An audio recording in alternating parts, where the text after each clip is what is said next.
All right, today is the 8th of October. It's the evening for me. I wanted to talk about the free markets, why they are necessary, why they're important, and why they must be free at all times. Starting from the beginning with the concept of a market, is it was based around a system of mutual benefit, mutual exchange. Then for some reason we created, because there were some people who were taking advantage and there wasn't very good information system out there, people were being taken advantage of, and they would need or feel the need to use the government to regulate and control the market. Unfortunately, the problem with government regulating and controlling the market is it is very easy for businesses, particularly when they have the rights of a person. It's very easy for these businesses, like corporations, to basically get their money in there and influence the political system in such a way that it benefits them and actually prevents like real competition. And this goes all the way through the whole spectrum of government interference in the markets, all the way up to and including copyright and patent law. Intellectual property rights are basically what's keeping humanity down from really creating exceptionally good products,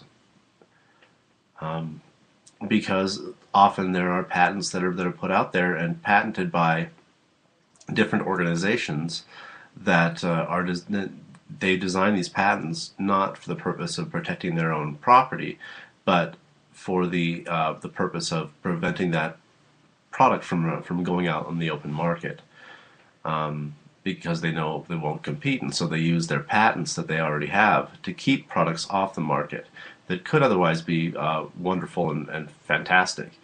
But as long as these patents are being held, you can't make these wonderful products like the car that runs on water or some shit. Like, you really can't make it because that technology really is patented. That's what's keeping them off the market. But anyway, so I wanted to talk. I am a communist, so it's surprising, I'm sure, for a lot of people to hear communists talk about the importance of free markets. But I'm going to tell you why free markets are important.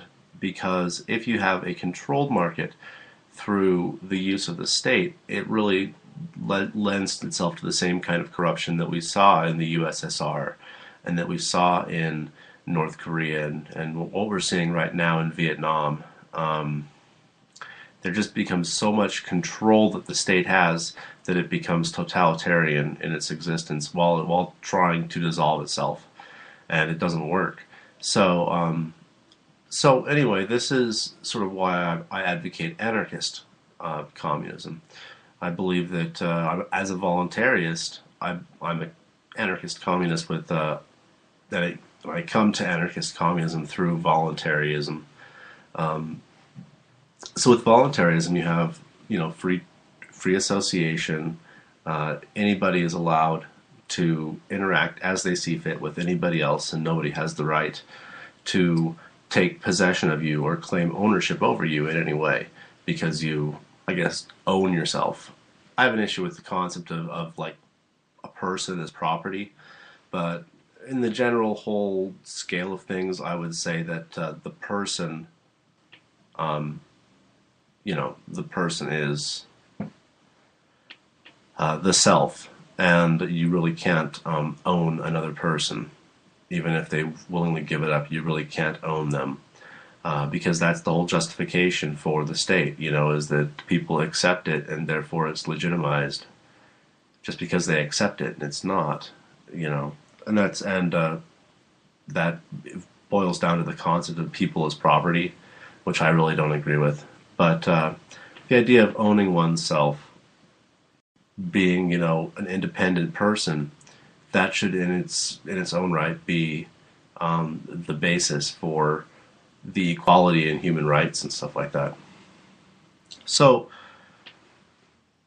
to achieve anarchist communism through voluntarism or anarchist capitalism or any of those other individualist systems, What you would need to do is basically set up a fund. This is anarchist or communism. You can set up a fund for anything you want to set up, and you can find other anarchist communists that want to create their own society and buy put your money together, buy a section of land, and start your own commune. And in the anarchist capitalist system, they accept property rights, so you can have communes themselves as property. Um, and then as soon as you are established and you have that property, then you say you turn that property over to basically the people of this, and that way everybody owns everything, but nobody owns an individual thing. And then then the communities themselves can sort of self-regulate and figure out how they're going to run things, with a no money, no property system. So that's, like I said, that's sort of the premise of how I would get to anarchist communism through the free markets or through capitalism. So that's why I think that this is an extremely important issue about the markets being free. As soon as the markets are free, that's when you will have anarchism. When the markets are truly free, when government has no interference with the markets, that's when you're going to have anarchism. And at that point, you can use the self-regulating effect of the truly free market. The truly free market is very self-correcting, but when you have markets that sort of correct themselves, they're designed to be more self-sufficient, better managed. You have basically competitive currencies, and some of these currencies people will use, some of them people won't use. It'll be really up to them, like digital online currency like Bitcoin or something like that. As soon as you remove the government monopoly on the markets, at that point you're going to see the markets start to really turn towards freedom, and eventually that would collapse the government. So at that point you would have anarchy, and people would already be established in the system because these companies and stuff like that exist out there, like J.P. Morgan and Goldman Sachs, they're still going to exist. Even like regular corporations like Apple and my company, they're going to still exist, even though they were corporations. Now they're going to be operated more like regular businesses. That, and they don't have patents on anything.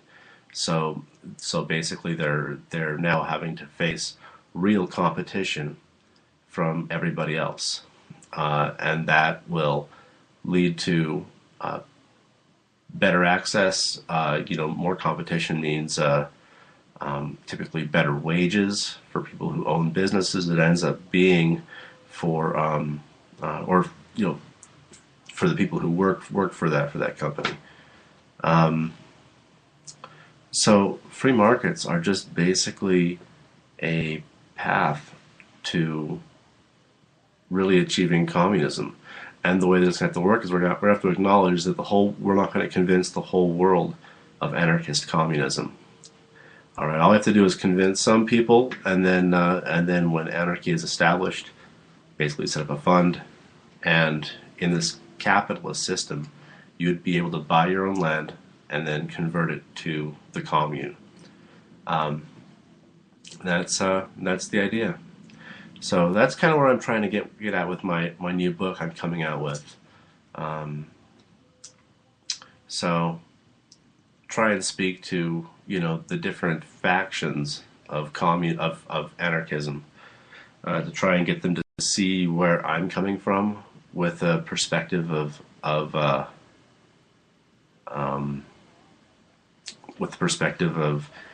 everybody having sort of a unifying goal, while having basically other outside goals that they realize that the economic systems may not entirely be compatible, but we'll still all respect the initiate or the non-initiation of the use of force. We won't start wars with each other, stuff like that.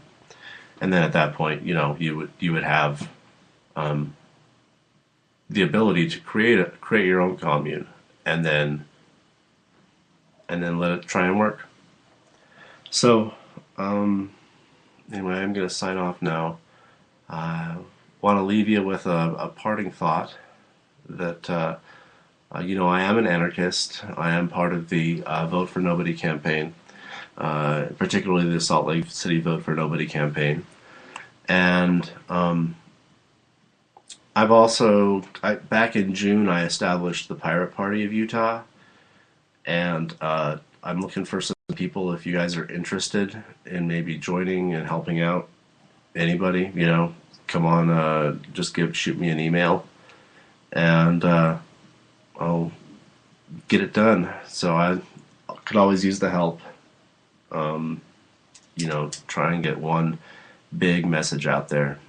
So, oh well, thanks guys. Have a good evening, and I'll talk to you on the flip side.